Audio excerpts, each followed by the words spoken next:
이 시각 주요 뉴스입니다. 입시 비리와 감찰 무마 등의 혐의로 3년 넘게 재판을 받아온 조국 전 법무부 장관이 1심에서 징역 2년 실형을 선고받았습니다. 법정 구속은 피한 조 전 장관은 즉각 항소하겠다고 밝혔습니다. 국민의힘은 조 전 장관이 불공정과 특권, 반칙의 대명사가 됐다며 국민에게 진심으로 사죄하라고 촉구했습니다. 민주당은 당 공식 입장은 내지 않았지만 일각에선 조 전 장관에 적용한 잣대를 김건희 여사에게도 똑같이 적용하라는 반응이 나왔습니다.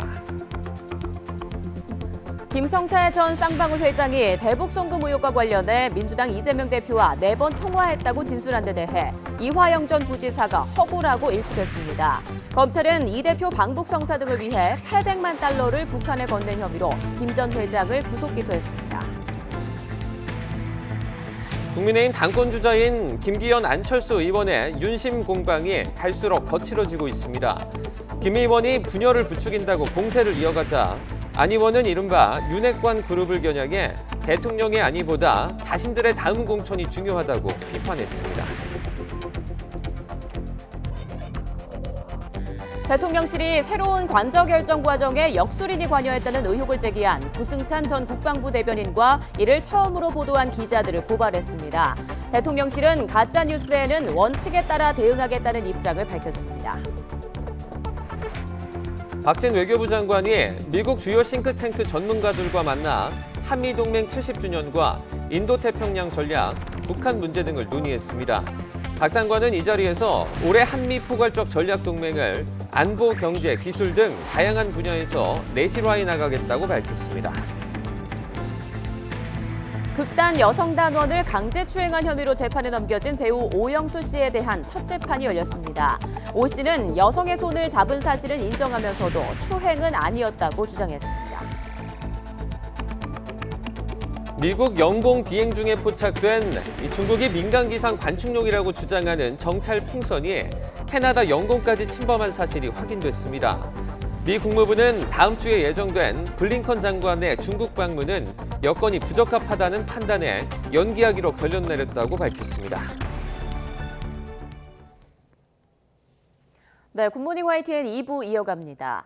자녀 입시 비리와 청와대 민정수석 시절 감찰 무마 혐의 등으로 기소된 조국 전 법무부 장관이 1심에서 실형을 선고받았습니다. 서울중앙지방법원은 어제 조 전 장관에게 징역 2년과 추징금 600만 원을 선고했습니다. 다만 이미 주요 증거에 대한 조사가 완료돼 더는 증거인멸 염려나 도주 우려가 있다고 보기 어렵고 배우자인 정경심 전 교수가 수감 중인 점 등을 들어 법정 구속하지는 않았습니다. 조국 전 장관은 배우자인 정경심 전 교수에 이어 자녀 입시 비리 혐의에 발목을 잡혔는데요. 다만 딸 장학금 관련 뇌물 혐의와 사모펀드 관련 허위 신고, 주식 보유 혐의는 무죄를 받았습니다. 나혜인 기자가 자세히 설명해 드립니다.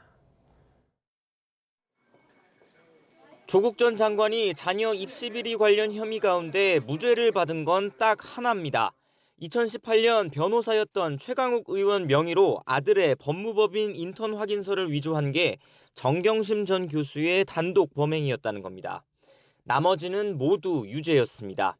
재판부는 정 전 교수가 별도 재판에서 징역 4년을 확정받은 딸의 경력 위조를 조 전 장관도 모두 알고 공모했다고 봤습니다. 서울대 인권법센터 인턴 확인서를 조 전 장관이 직접 위조했다는 판단도 정 전 교수 판결과 같았습니다. 법원은 조 전 장관 아들의 학사 입시 부정 역시 죄가 인정된다고 처음으로 판단했습니다. 해외 대학 진학을 준비하려고 허위 인턴 증명서로 학교 수업을 빠지게 하거나 조지 워싱턴대 시험을 대신 쳐준 게 업무방해죄에 해당한다고 했습니다. 또 딸과 마찬가지로 아들이 대학원에 지원할 때 냈던 여러 경력도 모두 허위라는 게 1심 법원의 판단입니다. 정 전 교수가 징역 1년을 추가로 선고받은 배경입니다. 재판부는 딸이 과거 부산대 의학전문대학원에서 받은 장학금 600만 원도 부정수급이라고 결론 냈습니다.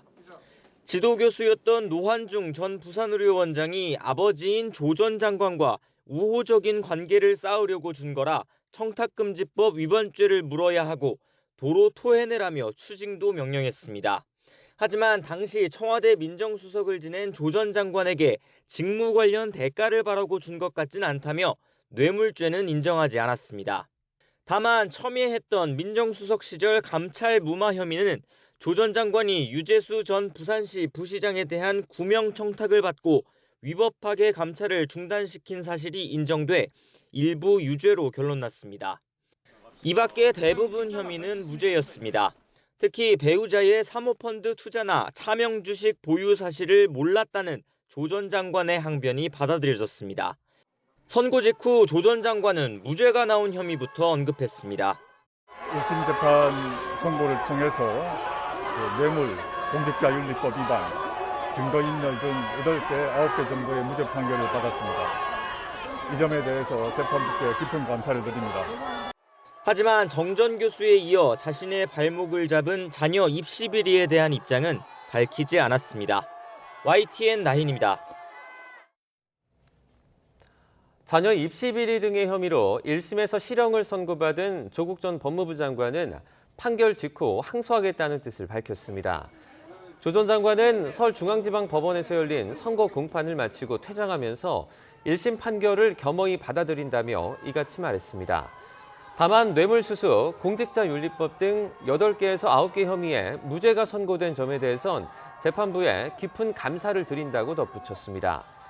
이어서 이 사건이 어떻게 출발했는지 말하겠다며 지난 2019년 법무부 장관으로 지명이 된 뒤 자신이 사모펀드를 통해 정치 자금을 모았다고 검찰과 언론, 보수야당이 십자포화를 퍼부었지만 자신은 기소조차 되지 않았고 아내 정경심 전 교수도 무죄를 받았다고 강조했습니다. 국민의힘은 조국 전 장관이 자녀 입시 비리와 감찰 무마 혐의로 징역 2년을 선고받은 것에 대해 사필귀정이라는 말도 아깝다고 비판했습니다. 박정가 수석 대변인은 논평을 통해 조국 전 장관은 이제 불공정과 특권, 반칙의 대명사가 됐다며 이같이 밝혔습니다. 김미애 원내대변인도 논평을 내고 지난 2019년 조국 수호 대열에 섰던 더불어민주당이 국민 앞에 석고대죄해야 한다고 강조했습니다. 이야기해줬습니다. 더불어민주당 박성준 대변인은 법원이 조국 전 법무부 장관에게 1심에서 실형을 선고한 것과 관련해 모든 권력자에게 동일한 잣대를 대야 한다며 김건희 여사에 대한 수사도 진행돼야 한다고 말했습니다. 박 대변인은 YTN 더 뉴스에 출연해 고위공직자가 가져야 할 덕목이 조 전 장관만 적용되는 게 아니라 현직 대통령과 대통령 부인, 윤석열 정권에 있는 당사자도 다 적용되는 것 아니겠냐며 이같이 밝혔습니다. 민주당은 조 전 장관 1심 판결과 관련한 당 차원의 공식 입장은 내지 않기로 했습니다. 김성태 전 쌍방울 회장이 경기도지사였던 이재명 대표와 4번 통화했다고 진술하고 있고 이화영 전 부지사는 김 전 회장의 진술이 허구라고 맞서면서 진실 공방 양상으로 흐르고 있습니다. 검찰은 김 전 회장을 재판에 넘기면서 경기도 북한 지원 사업비와 이 대표 방북을 성사할 목적으로 쌍방울이 북측에 돈을 건넸다고 공소장에 명시했습니다. 김태원 기자입니다. 김성태 전 쌍방울 회장은 구속기간 만료를 앞두고도 이재명 대표와 관련된 진술을 이어갔습니다. 가장 최근에 나온 진술은 지난 2019년부터 지난해까지 이 대표와 나눈 통화만 4번이라는 겁니다. 결국 북측에 보낸 800만 달러가 경기도의 대북 지원 사업과 이 대표의 방북 추진과 관련됐고 이를 이 대표도 알고 있었다는 게 김 전 회장의 주장입니다. 여기에 최소 50만 달러를 북측 인사들에게 더 줬다고 추가 진술한 것으로 전해졌습니다. 이재명 대표는 소설이라고 일축했습니다. 그 김성태와 통화해서 고맙다는 말도 하셨다는데 전혀 기억이 안 나십니까? 소설 가지고 자꾸 그러지 마시죠. 김 전 회장이 소통 창구로 지목한 이화영 전 경기도 평화부지사가 반박하고 나섰습니다. 이 전 부지사 측은 YTN 취재진과 만나 이 대표와 통화를 연결해 준 적 없으며 쌍방울이 자신들의 사업을 위해 북측에 돈을 보낸 것으로 경기도와는 관계없다고 밝혔습니다. 이 전 부지사 본인도 옥중 메모를 통해 김 전 회장이 경기도와 이 대표를 위해 북측에 돈을 건넸단 건 완전 허구라고 주장했습니다. 변호사비 대납 의혹의 핵심 인물로 쌍방울의 계열사 인수 축하 자리에서 이 대표와 전화를 연결해줬다는 의혹을 받는 A 변호사도 그 자리에 참석한 기억이 없다고 반박했습니다. 검찰은 김 전 회장의 진술을 확인하기 위해 이 전 부지사에게 소환 조사를 통보했습니다. 검찰은 김 전 회장을 재판에 넘기면서 북측에 보낸 800만 달러가 경기도의 북한 스마트팜 지원 사업비와 이 대표의 방북 성사 목적이었다고 공소장에 명시했습니다.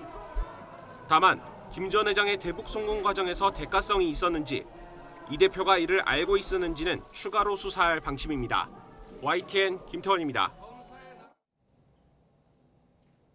더불어민주당은 이재명 대표 검찰 수사와 윤석열 정권을 규탄하는 대규모 장외 집회를 펼칩니다. 민주당은 오늘 오후 서울 숭례문 인근에서 이 대표를 포함한 당 지도부와 소속 의원, 당원 등이 결집하는 윤석열 정부 민생 파탄 검사 독재 규탄 대회를 진행합니다. 야권을 겨눈 전방위적인 검찰 수사를 비판하는 의원들의 규탄 발언이 이어진 뒤 집회 마지막엔 이 대표의 연설도 예정돼 있습니다. 후보 등록을 마친 국민의힘 당권 주자들은 오는 3월 8일 전당대회 전까지 한 달여 동안 당심 잡기 총력전을 펼칩니다. 특히 양강 후보로 꼽히는 김기현, 안철수 의원은 판세를 좌우할 바람몰이 경쟁에 본격 돌입했습니다. 강진원 기자입니다. 일찌감치 당권 도전을 선언한 김기현 의원이 띄운 초반 승부수는 친윤 핵심 장제원 의원과의 김장연대였습니다. 여권 주류의 전폭적 지지를 받고 있다는 걸 보여주며 기선 잡기에 나섰다는 해석이 나왔습니다. 맛있는 김장도 담그고 영양가 풍부한 식단 만들어서 부산도 대한민국도 발전시키는데 저도 힘을 보태도록 하겠습니다. 하지만 최근 김 의원 측이 내놓는 메시지에서 김장연대란 표현은 찾아보기 힘듭니다. 대통령과 원활한 관계를 강조하며 연대와 포용 그리고 탕평, 즉 연포탕 정책으로 당의 화합을 이끌겠다고 목소리를 높이고 있습니다. 연포탕의 모습으로 당을 대통합으로 하나로 이끌어갈 수 있도록 인선의 원칙을 세워서 진행해 나가도록 할 것입니다. 나경원, 유승민 전 의원이 퇴장하는 과정에서 불거진 친윤 핵심에 대한 반발 기류를 누그러뜨리겠다는 의도로 풀이됐습니다. 경쟁자 안철수 의원은 이런 틈을 파고들고 있습니다. 중도에 물러난 잠재적 당권 잠룡들에게 우호적이던 표심이 최근 자신의 지지율 상승세에 적잖은 영향을 준 것으로 보고 전략을 재정비했습니다. 여세를 몰아 김기현 의원의 대세론 주장에 맞설 안풍 확산을 시도하는 분위기입니다. 남아있는 후보들 중에서 누가 더 득표력이 있는가, 누가 더 확장성이 있는가, 누가 수도권에서 이길 것인가. 다만 김 의원을 비롯한 친윤 핵심과 윤석열 대통령은 철저히 분리 대응하는 모습입니다. 당원 투표 100%로 치러지는 선거에서 현 정부의 성공을 바라는 당심을 자극해선 안 된다는 판단이 깔린 것으로 보입니다. 그거를 위해서는 저는 윤과 안은 최상의 조합이라고 생각합니다. 양강 주자의 수싸움이 치열한 가운데 다른 후보들도 저마다 경쟁력을 내세우며 당심 잡기에 힘을 쏟고 있습니다. 특히 이준석 전 대표 측 인사까지 당권 경쟁에 뛰어들면서 선거 판세는 한층 더 복잡해졌습니다. 이 전 대표 체제 때 대거 유입된 수도권과 2030 당원들의 표심 향배를 누구도 선뜻 예단할 수 없기 때문입니다. 김기현, 안철수 의원의 2파전 양상이 그대로 굳어질지 아니면 새 변수가 기존 선거판을 흔들지 집권여당 당권 경쟁의 판세를 가늠할 첫 잣대는 4명으로 추려지는 예비 경선 결과가 될 것으로 보입니다. YTN 강진원입니다. 국민의힘 전당대회 주요 당권 주자들이 후보 등록 마무리 뒤 첫 주말 행보로 수도권 당심 잡기에 나섭니다. 김기현 의원은 오늘 경기 고양시와 김포시, 서울 강서구 등에서 당원들을 만나며 정통 보수 대표론으로 표심을 공략합니다. 또 안철수 의원도 경기 고양시와 서울 강서구 등을 다니며 당원 교육과 신년 인사회를 통해 수도권 총선 승리론을 펼칠 예정입니다. 양측이 이른바 윤심 공방으로 날선 신경전을 벌이는 가운데 전당대회 선거관리위원회는 내일 자격심사를 거쳐 컷오프 진출자를 가립니다. 대통령실이 역술인 천공이 새 대통령 관저 결정에 관여했다는 의혹을 제기한 부승찬 전 국방부 대변인과 이를 최초 보도한 언론사 2곳의 기자들을 고발했습니다. 악의적 가짜뉴스라 원칙적으로 대응하겠다는 건데 정치권에선 진실 공방이 계속되고 있습니다. 박석영 기자입니다. 부승찬 전 국방부 대변인의 저서인 권력과 안보입니다. 부재는 문재인 정부 국방비사와 천공 의혹, 역술인 천공이 인수위 고위 관계자들과 한남동 관저답사에 동행했다는 주장이 담겼습니다. 출간과 동시에 대통령실은 부전 대변인과 부전 대변인 주장을 보도한 언론사 2곳의 기자들을 경찰에 고발하며 강력 대응에 나섰습니다. 대통령실은 지금까지 여러 의혹 제기에 대해 4명의 고발장을 접수했는데 현직 기자를 고발한 건 이번이 처음입니다. 대통령실은 부전 대변인이 떠도는 풍문 수준의 의혹을 책으로 발간했고 2 매체 기자들이 추가 확인도 없이 이를 보도했다고 지적했습니다. 특히 풍문이 정치적 목적으로 가공될 때 얼마나 허무맹랑해질 수 있는지 청담동 술자리 가짜뉴스로 국민이 목도했을 거라고 강조했습니다. 또 터무니없는 가짜 의혹 제기는 공무원과 국민에 대한 모독이자 악의적 프레임이라며 앞으로도 원칙에 따라 대응하겠다고 분명히 밝혔습니다. 정치권에선 진실 공방이 이어졌습니다. 더불어민주당은 입막음 한다고 덮일 문제가 아니라며 CCTV 영상과 출입자 명단을 공개하라고 촉구했습니다. 떠도는 풍문인지 가짜 뉴스인지는 확인해 보면 알 일입니다. 차라리 CCTV 영상과 출입자 명단, 거명된 인사의 당일 행적을 신속히 공개하면 될 일입니다. 국민의힘은 수사를 통해 진실이 밝혀질 거라며 민주당이 국정을 천공으로 도배해 이재명 대표 죄를 덮으려 한다고 되받아쳤습니다.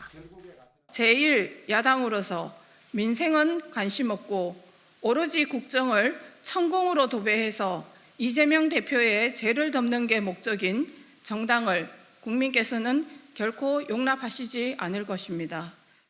의혹을 제기한 인물은 물론 언론인까지 고발하는 등 대통령실이 더욱 강경한 입장을 보이는 가운데 야권의 공세 수위가 높아지면서 천공을 둘러싼 공방은 당분간 계속될 전망입니다. YTN 박서경입니다. 현존 최강 5세대 스텔스 전투기 F-22가 이틀 만에 또 한반도에 출격했습니다. 한미 양국 공군은 어제 우리 측 F-35A와 미국 측의 F-22, F-35B 등 5세대 전투기를 비롯해 미국의 F-16CM 등 다수의 전력이 참가한 가운데 서해 상공에서 연합 공중훈련을 시행했다고 밝혔습니다. 공군은 이번 연합훈련은 한미 공군 간 연합작전 수행 능력과 상호 운용성을 제고하기 위한 목적으로 시행됐다고 설명했습니다. 또 한반도 방위 공약을 이행하기 위한 미국의 변함없는 의지와 능력을 현시한 것이라고 의미를 부여했습니다. 새해 들어 북한의 도발이 수그러들었지만 앞으로 석 달 동안은 남북의 긴장 수위가 더 높아질 것으로 예상되고 있습니다. 이달 북한의 건군절과 김정일 생일 등 주요 행사가 몰려있는 데다 3월부터는 강도 높은 한미 연합훈련이 예정돼 있어 북한이 벌써부터 반발하고 있습니다. 신현중 기자입니다. 북한은 올해 남한을 적으로 규정하고 핵탄두를 기하급수적으로 늘려 국방력을 강화하겠다고 선언했습니다. 2023년을 공화국 무력의 정치 사상적 위력을 백방으로 강화하는 해, 전쟁 동원 준비와 실전 능력 제고에서 전환을 일으키는 해로 만들어야 합니다. 그런데도 새해 첫날 탄도미사일 발사를 빼곤 한 달 넘게 별다른 도발이 없었습니다. 하지만 앞으로 석 달간은 긴장의 수위가 그 어느 때보다 높아질 전망입니다. 오는 8일 75주년 건군절과 16일 북한 최대의 명절인 김정일 생일, 광명성절이 이어지면서 대규모 열병식이나 각종 도발이 뒤따를 수 있기 때문입니다. 또 3월부터 4월까지는 그 어느 때보다 강도 높은 한미연합훈련이 예고돼 있습니다. 훈련은 북핵 위협에 대응하는 확장 억제 공약을 증명하기 위해 미국의 최정예 전략자선이 총출동할 것으로 보입니다. Deployed fifth generation aircraft, F-22s, F-35s.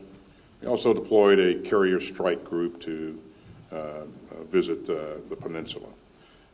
You can look for more of that kind of activity going forward. 여기에 맞서 북한도 7차 핵실험을 강행하거나 4월쯤 군사 정찰 위성을 발사하게 되면 한반도의 긴장은 최고조에 달할 것으로 보입니다. 한미 군사훈련이 앞으로 예정돼 있기 때문에 우선 단거리, 중거리 미사일 발사, 궁극적으로는 ICBM 전술핵 실험까지도 갈 수 있다. 그 과정에서 SLBM 발사의 가능성도 있다.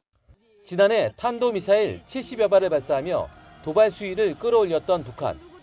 올해에도 강화된 한미일 동맹에 맞선 북중러 연합으로 신냉전 구도를 활용하며 한반도의 군사적 긴장감을 더욱 끌어올릴 것으로 예상됩니다. YTN 신현주입니다. 북한이 준비 중인 열병식이 오는 8일 건군절 75주년을 맞아 야간에 열릴 가능성이 제기되고 있습니다. 이는 민간 위성업체의 사진 등을 통해 동원된 인원들이 28, 75군 등을 형상화하는 모습이 포착된 데 따른 것으로 우리 군도 북한의 열병식이 야간에 진행될 가능성을 예의주시하는 것으로 전해졌습니다.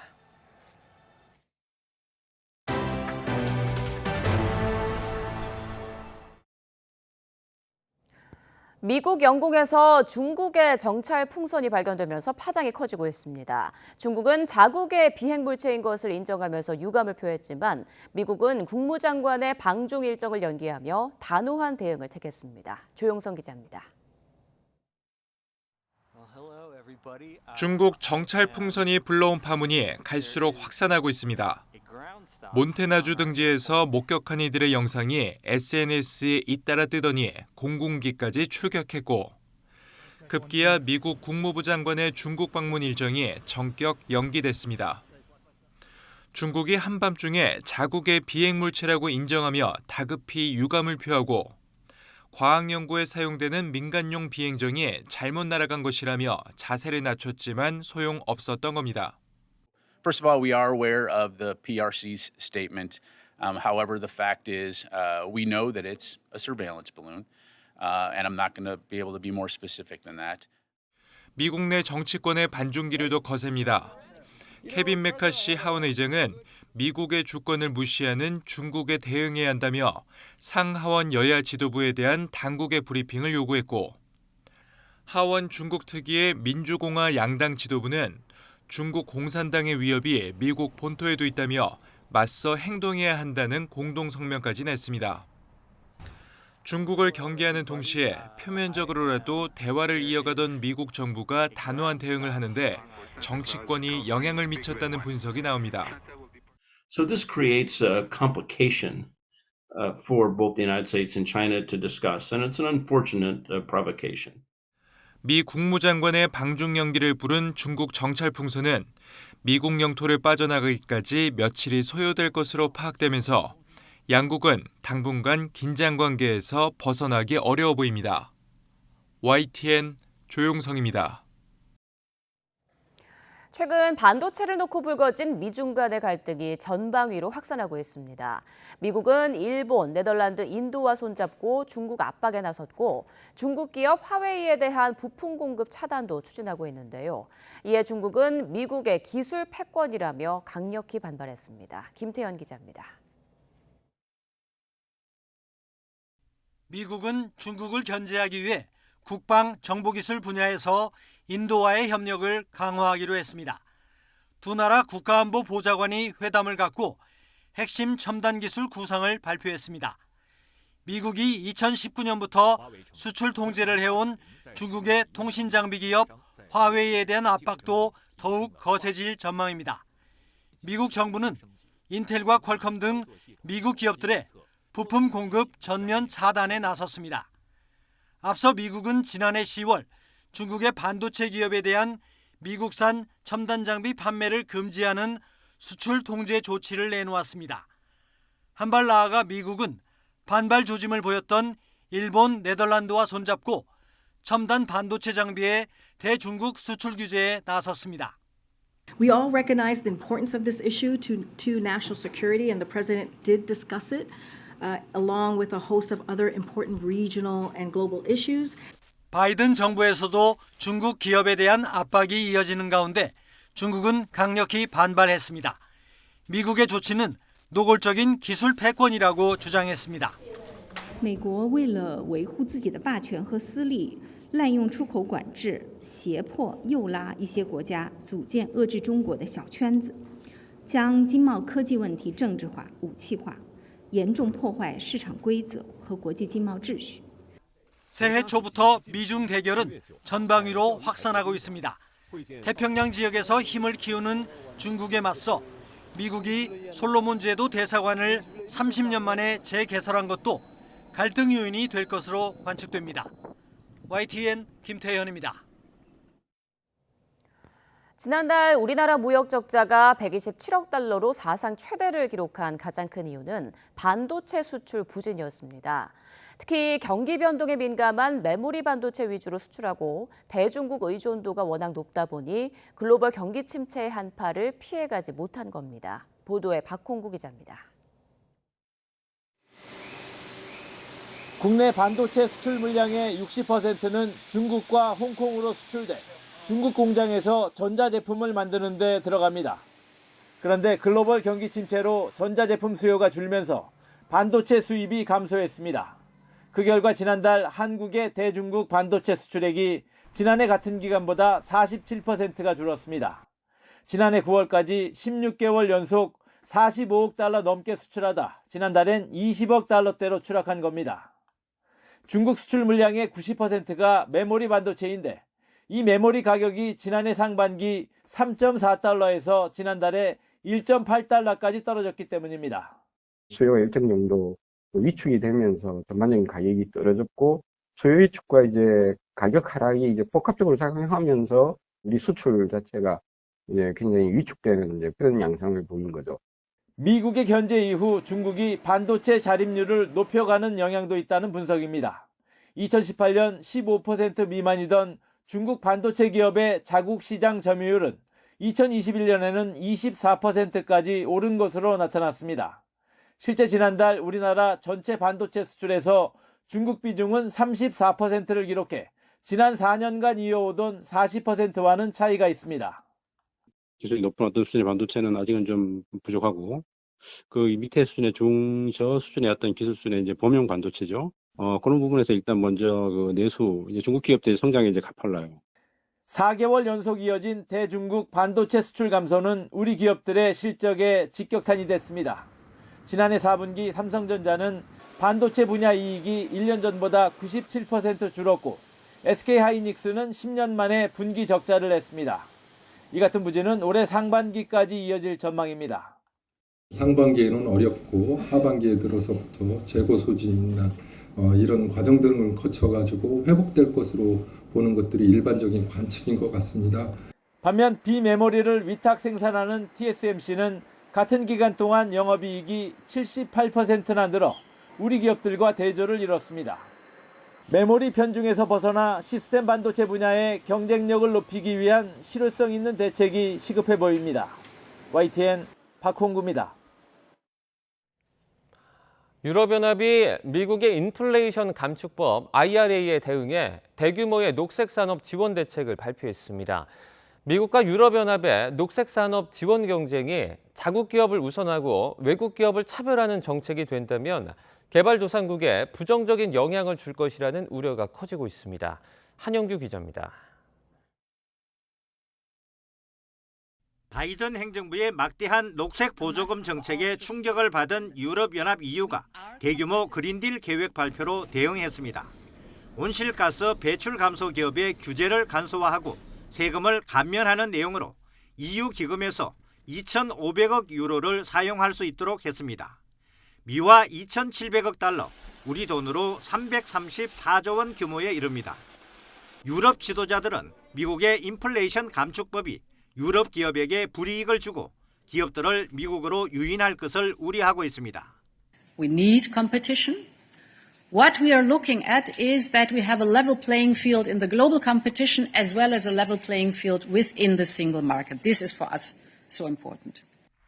지난해 발의한 미국의 인플레이션 감축법은 녹색 에너지 분야에 3,700억 달러, 470조 원에 달하는 보조금을 주고 미국에서 만든 전기차와 배터리에 감세 혜택을 주는 게 골자입니다. 북미산 전기차에만 보조금을 지급하도록 한 만큼 외국산 자동차를 차별하는 보호주의 속성이 짙다는 비판을 받고 있습니다. 녹색 산업 육성을 위한 보조금 지급 경쟁이 치열해지면서 개발도상국에는 부정적인 영향을 줄 것이라는 우려가 커지고 있습니다. 게오르 기에바 IMF 총재는 녹색 산업 육성책이 신흥국에 있던 글로벌 기업의 생산 시설이 다시 미국과 유럽 등지로 돌아가도록 하는 문제를 유발할 수 있다고 우려했습니다. 그러면서 산업계를 친환경적으로 만들기 위해 노력하면서도 신흥시장에 대한 고려를 하지 않는다면 취지를 변질시키는 것이라고 경고했습니다. YTN 한윤규입니다. 유럽연합과 우크라이나가 정상회담을 열고 우크라이나의 EU 가입 문제를 논의했습니다. EU와 우크라이나는 확고한 연대를 거듭 강조하면서 13조 원 규모의 10차 러시아 제재를 추진하겠다고 밝혔습니다. 김진호 기자입니다. 러시아와의 전쟁으로 수시로 공습 경보가 울리는 우크라이나의 수도 키이우에서 유럽연합 EU와 우크라이나의 정상회담이 열렸습니다. EU 가입 신청을 한 우크라이나에 대해 EU 정상들은 두터운 신뢰를 표명했습니다. The EU is with you today. The EU will be with you and your people tomorrow, and for as long as it takes. We will be right by your side. We are building, discussing and developing the future of Ukraine in the European Union. That is speaking more than 1,000 words. 젤렌스키 우크라이나 대통령은 EU 가입 협상을 위한 준비를 시작했다며 목표는 올해 협상을 시작하는 것이라고 밝혔습니다. EU와 우크라이나는 러시아에 대한 추가 제재 도입도 추진하기로 했습니다. 오는 24일 시행을 목표로 100억 유로, 약 13조 5천억 원 규모의 10차 제재 패키지를 추진하기로 했습니다. Ми дуже зацікавлені, щоб у Росії не було можливості відродити оборонне виробництво. Вони це роблять. Санкції уповільнили всі ці процеси. 정상들은 이번 제재가 우크라이나에서 사용되는 러시아 드론 부품 등을 대상으로 할 것이라며 기존 제재 패키지의 허점을 막는 것 역시 목표라고 말했습니다. 또한 양측은 러시아의 동결 자산을 우크라이나 재건 지원 및 배상 용도로 쓸 수 있도록 하는 작업을 서두를 것이라고 밝혔습니다. 젤렌스키 대통령은 장거리 무기와 방공 무기 등 서방의 지원을 서둘러 달라고 요청하고 최근 포위 위기에 처한 동부 격전지 바흐무트를 포기하지 않겠다고 다짐했습니다. YTN 김진호입니다. 계속 밀려오니까 압사당할 것 같아요. 그게 위험이다라는 것 자체를 인지하지 않았다는 것. 이거는 직접적인 원인 자체가 국가의 방치이기 때문에 소통의 실패라고 하는 게 제일 컸고 이렇게 시스템 전체가 일종의 공백이나 셧다운? 상식적으로 이해하기 어렵거든요. 어쨌든 저는 현재 제게 주어진 위치에서 단 한 번이라도 정부가 공식적으로 유가족을 만난 적도 사과한 적도 없었습니다. 배우는 게 없으면 계속 반복될 수밖에 없어요. 국가는 그때도 없었고 지금도 없습니다.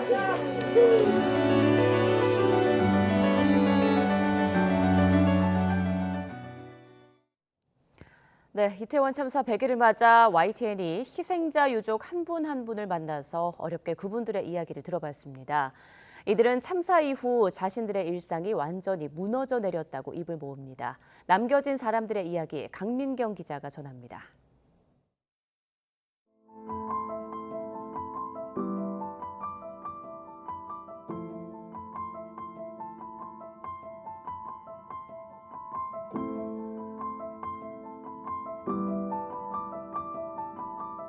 당연하다고 생각했던 일상은 한순간에 연기처럼 사라졌습니다.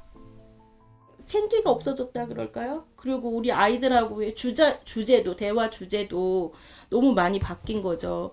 더 이상 얘기하고 싶지 않고 새로운 관계를 만들고 싶지 않고. 갑자기 찾아온 소중한 이의 부재는 주변 관계부터 삶의 전체 형태까지 모든 걸 바꿔놨습니다. 2022년 10월 29일. 이때의 고통에서 벗어나지 못하고 있습니다. 어디 이렇게 좀 많이 모여있다 그러면 못 가겠대요. 못 가겠대요. 무섭대요. 그냥 그 생각이 나서 무섭고. 이전에는 세월호 참사와 같은 큰 아픔은 뉴스에서나 접할 수 있는 그저 남의 일이라 생각했습니다. 세월호 그분들 유족분들한테 너무 죄송하다는 말씀부터 드리고 싶어요. 당사자가 아니었기 때문에 그 당시에는 뭐 강 건너 불 보듯이 하고. 경황 없이 장례를 치르고 난 뒤에야 수많은 의문점이 생기기 시작했습니다. 분향소를 떠날 수 없었던 이유입니다. 순리적으로 처리했으면 저희가 여기 와서 분향소 왜 차립니까? 유가족 대책본부를 전혀 할 수 없다. 자기네들은 저 개인정보 때문에 안 된다. 이건 사실상의 찢어놓기 아닙니까? 온전히 유가족을 위로할 자리가 필요했습니다. 늘 함께했던 형제 자매를 잃은 유족들을 위해 YTN이 대화의 자리를 마련했습니다. 친구도 만날 수 없을 만큼 힘들었던 지난 100일. 같은 아픔을 겪는 이들의 만남 자체가 큰 위로입니다. 저는 참사 이후로 아직 친구나 지인을 한 번도 만나지 못했는데요. 근데 유가족을 만나니까 솔직한 제 심정을 얘기할 수 있었고 거기서 치유를 많이 받았던 것 같아요. 사랑하는 가족과 제대로 이별하지 못한 후유증이 유족 모두에게 있습니다. 이 고통은 일상으로 돌아갈 길목을 틀어막고 있는 듯합니다. 동생이 없는 저의 삶은 뭔가 TV가 딱 꺼진 것처럼 10월 29일에 딱 멈춘 것 같아요. 유가족들이 바라는 건 어렵거나 불가능한 일이 아닙니다. 그 희생자분들이 그 마지막 순간에 그 CPR 한 번이라도 받았는지 응급처치를 한 번이라도 받았는지 그 찬바닥에 얼마나 오래 방치되었는지. 유족끼리 더 자주 만나 위로할 수 있는 공간을 마련하고 유가족들이 모일 수 있는 장소와 추모 공간, 온전히 우리가 추모를 할 수 있게 자신들에 대한 무분별한 비난을 멈춰달라는 아주 작은 바람입니다. 댓글 쓰시는 분들이 조금이라도 이 참사에 대해서 조금이라도 조금 더 관심을 가지고 왜 이런 사고가 났는지에 대해서 알고서 의견을 좀 남겨주시면. YTN 강민경입니다. 아직도 우리 사회에는 출생신고가 안 돼 투명 인간으로 살아가는 아이들이 있습니다. 정부가 이런 상황을 방지하기 위한 법안을 지난해 국회에 제출했지만 표류 중인데요. 법안이 필요한 이유가 무엇인지 이준엽 기자가 짚어봤습니다.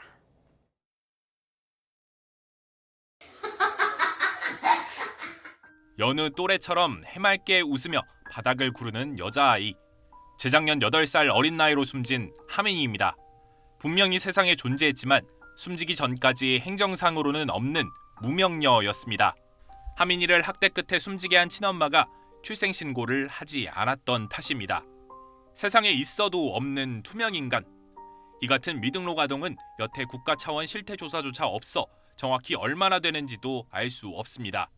한 해 평균 83건에 달하는 미등록 아동 아동학대 건수와 시설에 버려지는 아이들 집계를 통해 민간에서 간접적으로 세고 있을 뿐입니다.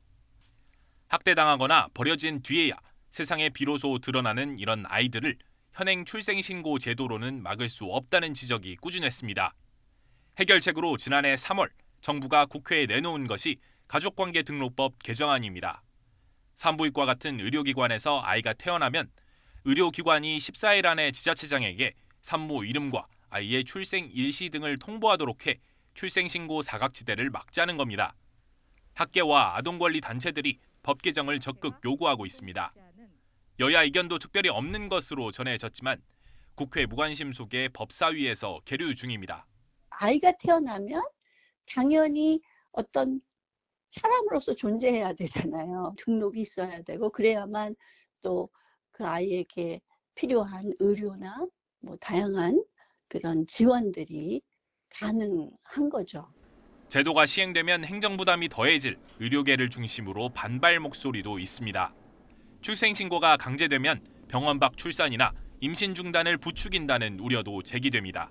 출생신고를 하지 않는 사람이 출생통보제가 시행되면 병원 아예 내원하지 않기 때문에 내원하지 않으면 오히려 더 산모가 신생아가 훨씬 더 위험에 처하는 환경에 처할 수 있기 때문에 일각에서는 차라리 익명 출산을 지원하는 보호출산제를 도입하면 어떻겠냐는 의견도 있지만 비슷한 제도를 시행한 독일에서는 유기나 살해된 아이 숫자가 전혀 감소하지 않았다는 연구 결과가 있는 만큼 대안이 될 수 없다는 목소리가 있습니다. 아동은 출생 후 즉시 등록되어야 한다. UN 아동권리협약 7조입니다. 아이들의 당연한 권리를 어른들은 아직 찾아주지 못하고 있습니다. YTN 이준엽입니다. 중고 사이트에서 물건을 저렴하게 구매하는 분들 많으시죠. 하지만 이런 심리를 노린 사기도 잇따르고 있는데요. 이제는 아파트 주민들이 활동하는 커뮤니티에까지 들어와서 사기를 벌이고 있습니다. JCN 울산중앙방송 김나래 기자입니다. 한 아파트 커뮤니티에 상품권을 판매한다는 글이 올라옵니다. 30만 원짜리 상품권을 무려 10만 원이나 싼 20만 원에 판매한다며 파격적인 할인율을 제시합니다. 입주민을 위장한 사기범이었지만 판매자의 아이디는 동과 호수까지 기입돼 누가 봐도 아파트 주민이었습니다. 한 중고거래 사이트에도 비슷한 내용의 게시글이 보입니다. 가격을 묻자 원가보다 저렴한 가격을 제시하는 판매자.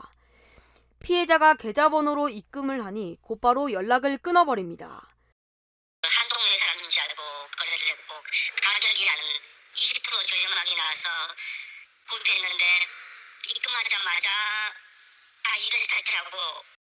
반복되는 인터넷 거래 사기, 시민들은 불안하기만 합니다. 경찰청 사이버캅 앱을 통해 사기 번호를 조회하면 보다 안전하게 거래할 수 있습니다. 판매자의 계좌번호나 전화번호를 조회하면 인터넷 사기로 신고 접수된 번호인지 알 수 있습니다. 지난해 인터넷상에서 발생한 물품 사기는 3,600여 건으로 1년 새 10%가 증가했습니다. 지나치게 값이 싼 상품은 사기를 의심해 볼 필요가 있고 가능한 검증된 사이트 또는 안전결제 서비스를 이용하시는 것이 좋습니다. JCN 뉴스 김나래입니다.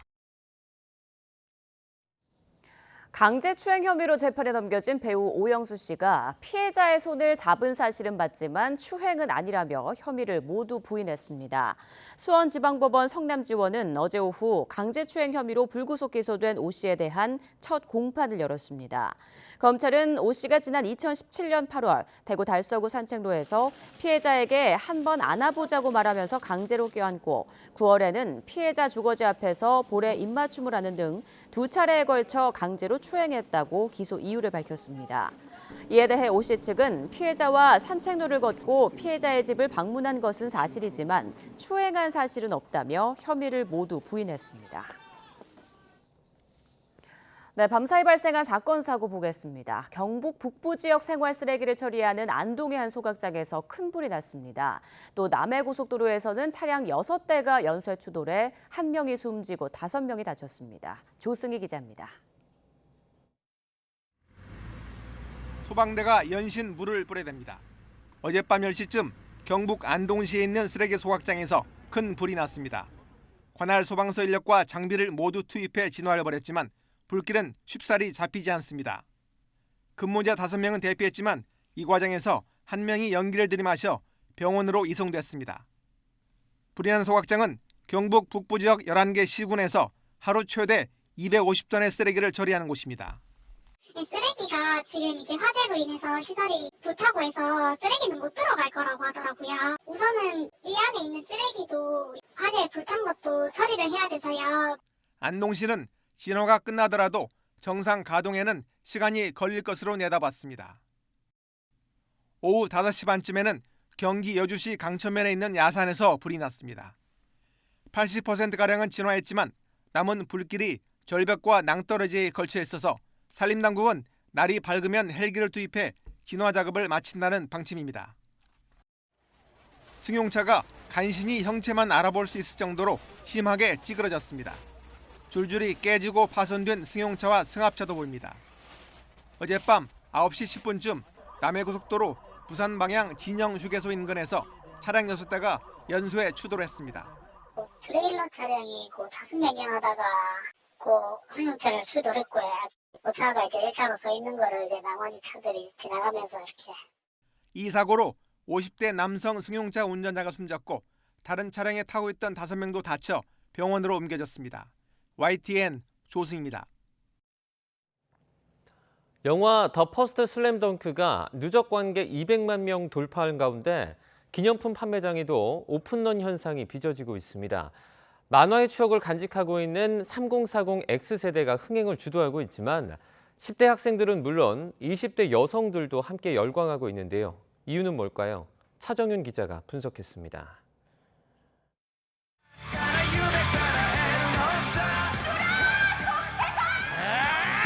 영화 더 퍼스트 슬램덩크가 신작을 제치고 역주행을 달리고 있는 가운데 관련 상품을 파는 매장 앞은 개장 전부터 장사진입니다. 드디어 백화점 셔터가 열리고 문이 열리게 무섭게 들어가는 사람들. 각종 포스터와 펜시 용품, 북산고 농구부 5인방의 유니폼을 손에 넣자 밤샘 줄서기를 한 고생이 날아갑니다. 운동하는 청춘들이 좋고요. 그리고 대만이는 약간 아무리 힘들어도 굴하지 않는 정신력이 되게 본받을 만하고, 저 24시간 기다렸어요. 어제 10시 반에 와가지고. 근데도 앞에 9명이 있어서. 어제 저녁 9시부터 계속 기다렸는데 처음에는 지하철역에서 기다리다가 한 12시쯤 되니까 문을 닫아갖고 밖에서 한 5시간 정도 기다리다가 다시 들어왔어요. 3040 세대 입소문으로 시작된 영화 슬램덩크 신드롬은 세대와 성별을 가리지 않고 퍼지고 있습니다.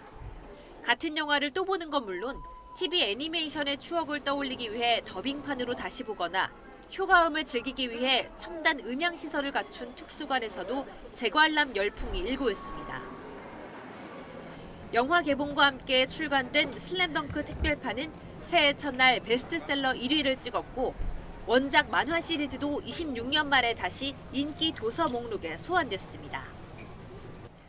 이 같은 열풍의 원인은 구매력을 지닌 3040 세대의 추억을 자극한 데서 한 발 더 나아가 원작에 담겨있는 언더독 서사와 캐릭터의 힘 때문이라는 분석입니다.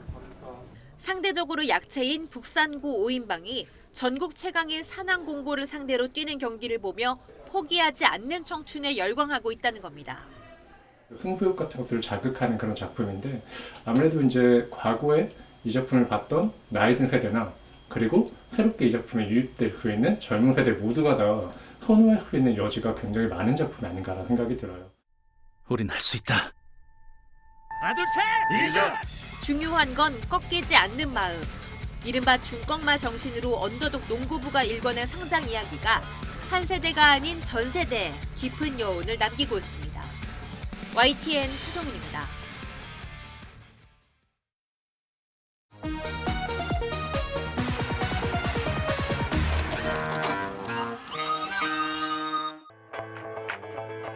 한 해 풍년을 비는 민속절 정월 대보름. 보름 민속놀이는 늘다리, 쌍용, 거줄다리기가 벌어졌습니다.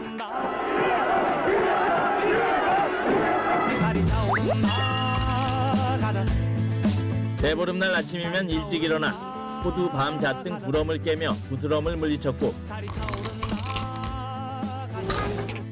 더위를 먹지 않고 여름을 나려면 5가지 곡식으로 오곡밥을 짓고 묵은 나물 등의 대보름 음식에는 귀발기술을 마시며 1년 동안 좋은 소식만이 들려오기를 기원했습니다. 이 땅콩도 깨문 거 앞으로도 건강에 썩 좋은 것 같습니다. 불타오르네. 한강수월래를 시작으로 달맞이 행사가 시작됩니다. 1년 내내 다리에 병이 생기지 말라는 답교놀이도 벌어졌습니다. 둥글고 탐스러운 보름달이 모습을 드러내자 볏짚으로 만든 달집에 자신의 소원을 실어 날려보냅니다. 하늘 높이 솟구쳐 오르는 불꽃은 올 한 해의 애군을 태워버리고 희망을 밝혀줍니다. 달집을 지켜보는 사람들은 두 손을 모아 간절히 소원을 빕니다. 달린 빨리 이빨 나게 해주시고요. 눈물까지 흐르는 매서운 추위에도 쥐불놀이 즐거움은 조금도 줄지 않습니다. 부모님이랑 같이 하는데 쥐불놀이가 이렇게 재밌는 줄 진짜 처음으로 알았는데 진짜. 소망을 가득 실은 쥐불을 던지며 친구 잘 되게 해주세요. 1년 중 첫 보름날인 정월 대보름은 별똥별 같은 쥐불을 돌리며 풍년과 건강을 기원하는 것이었습니다. 야, 불이 춤추는데?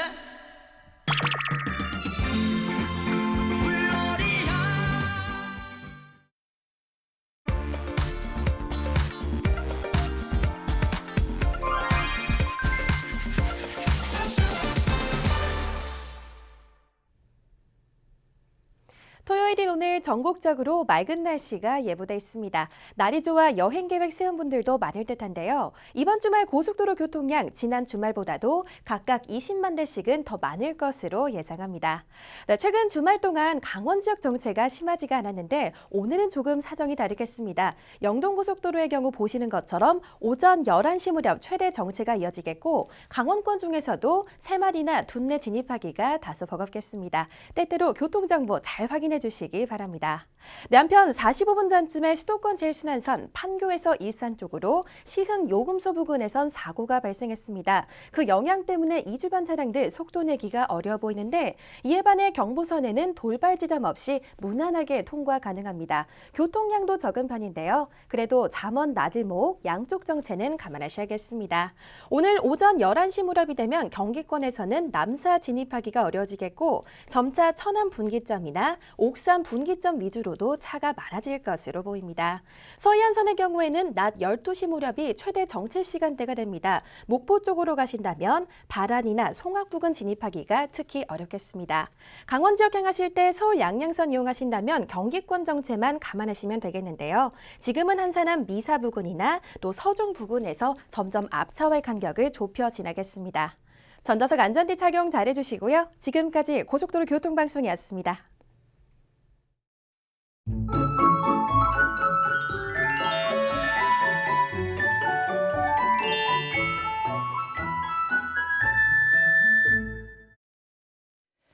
봄의 시작을 알리는 절기 입춘입니다. 현재 서울 기온이 영하 5도로 이맘때 추위인데요. 낮 기온은 영상 5도로 예년 기온을 웃돌면서 추위가 풀리겠습니다. 낮 동안 미세먼지 걱정 없겠지만 오늘 밤에는 수도권과 충청을 중심으로 공기가 탁해질 것으로 보입니다.